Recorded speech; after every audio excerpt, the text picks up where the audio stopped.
What's up, nerds? It's Ian and Micah here from 7686B, and we're here to do a robot explanation video on our Scatty Daddy catapult. All right, so let's start off with a drivetrain. So if you want to flip it up, it's super duper uber fast, 600 RPM, 6 motor, super light, super low friction.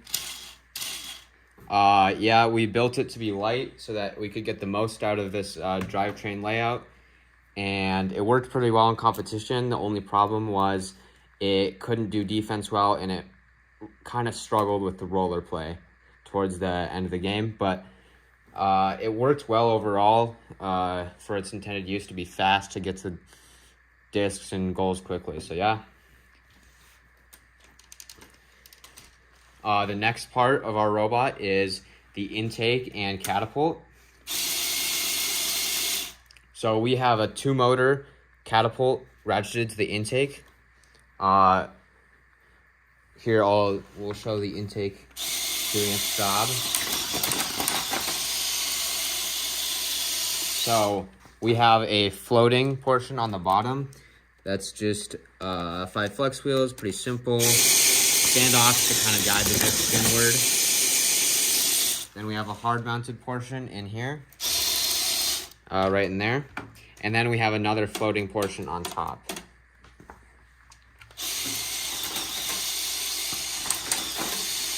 And that floating portion on top just kind of helps make sure the discs go back into the catapult. And then for our this is at 469 RPM, by the way. Nice. It's the best gearing ever. It goes 36 to 48 to 60 to 12 to 15 to 24 to 6 to 6 to 6 to 6. So basically the best gearing ever. Yeah, basically. And then we have a 33 RPM catapult that goes from 200 RPM motors.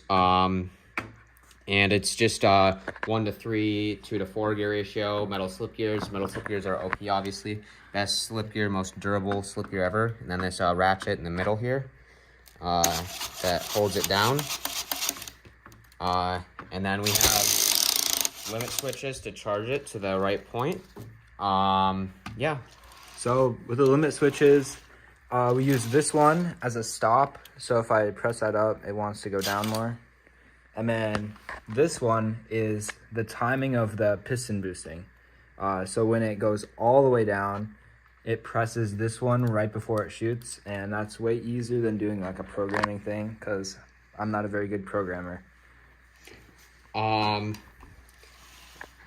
of the intake system working is this wall here that the discs kind of just bounce up against and get set in there. Now, a lot of times the discs won't even be set to shoot when there's one. Sometimes it won't be set to shoot when there's 2, but when that gets that third disc in there, it can always like align it perfectly. Then we have this overhead protection here, I guess. So if something bounces off the goal, it'll kind of slide back into our robot. Yeah, we would have had some problems at competitions if we didn't have that, because in practice sometimes discs would get in between there, and then we can't intake more discs for the rest of the match just because we can't get it out of there. If we're overflowing the goal and a disc bounces up down onto our robot, it would get inside of there and jam the whole intake, so that was not good. Yeah. We should explain our piston boosting. Yeah, so we got 2 pistons that boost the catapult right here. This one's kind of like really tight margins with our intake, and then the one same mounted on the other side here, and those just add 12 pounds of force each, 24 pounds of force to really make those discs go far, and it can pretty easily get 3 across the wind point line. So for that system, we control it. There's 3 solenoids in total, so 1 for each of the boosts and 1 that's a desist. So on the controller, we can press this button for a regular shoot, this button for a medium shoot, and then that button for a hard shoot. And the hard shoot will get us cross court, and so it's the same programming used in our Auton. So our driver could sit at the halfway line and make all three because of our perfect grouping. Yeah, immaculate grouping, as always. Expect nothing less from Capten. Yep.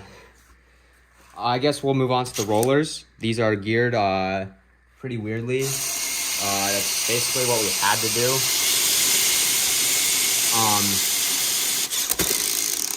So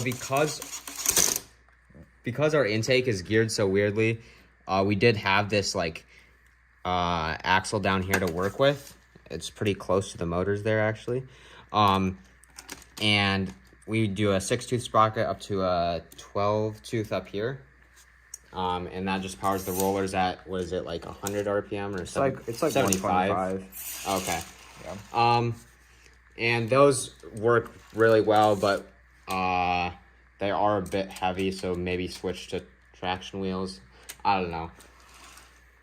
Then we have the double chains for redundancy in case one of these breaks. We still have one motor running or both motors running that actually, but just one on each side. So in case one breaks during a match, rollers still can spin and everything.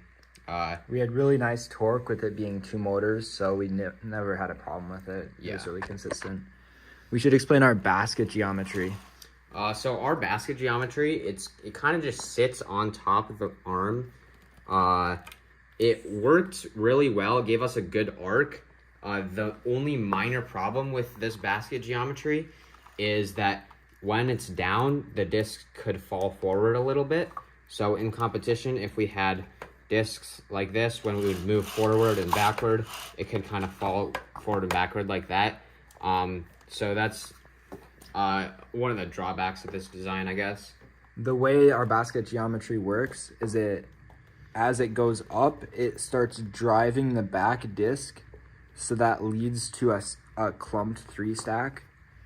So this is a much lighter approach to a SCADA design that you'd normally see with this sort of robot. And we can also look at our piston boosting system. We have the desist piston, and then we have 2 single actions on each side, and then a dual action for our end games.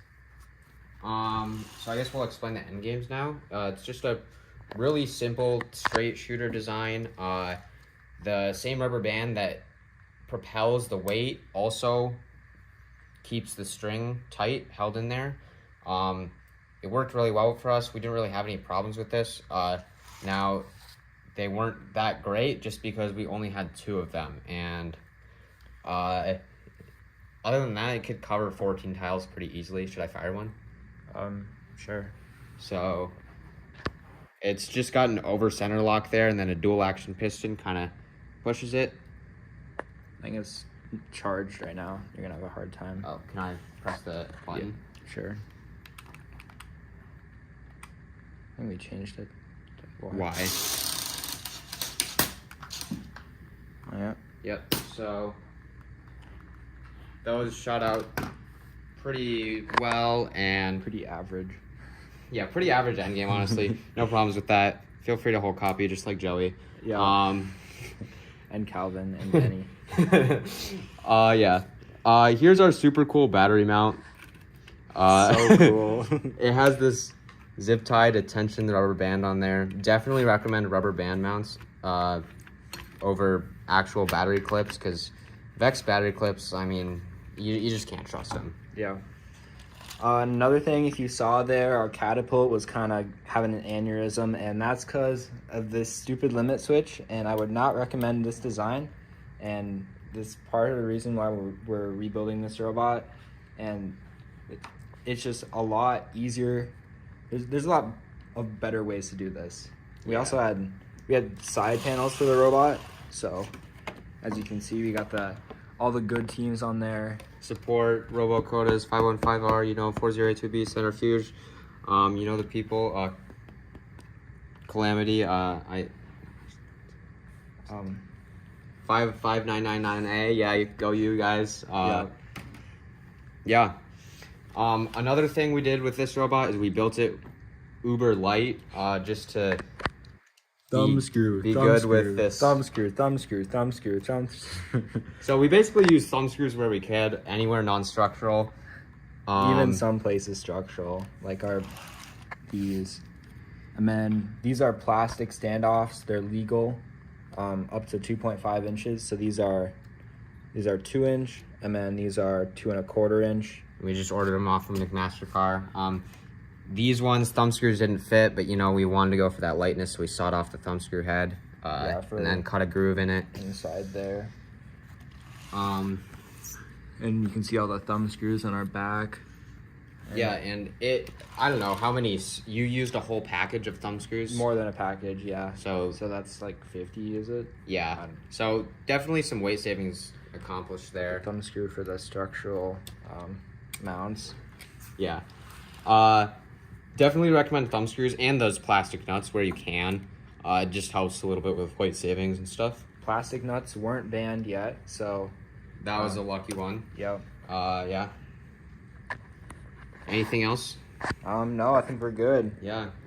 Thanks for stopping by, losers. Good night.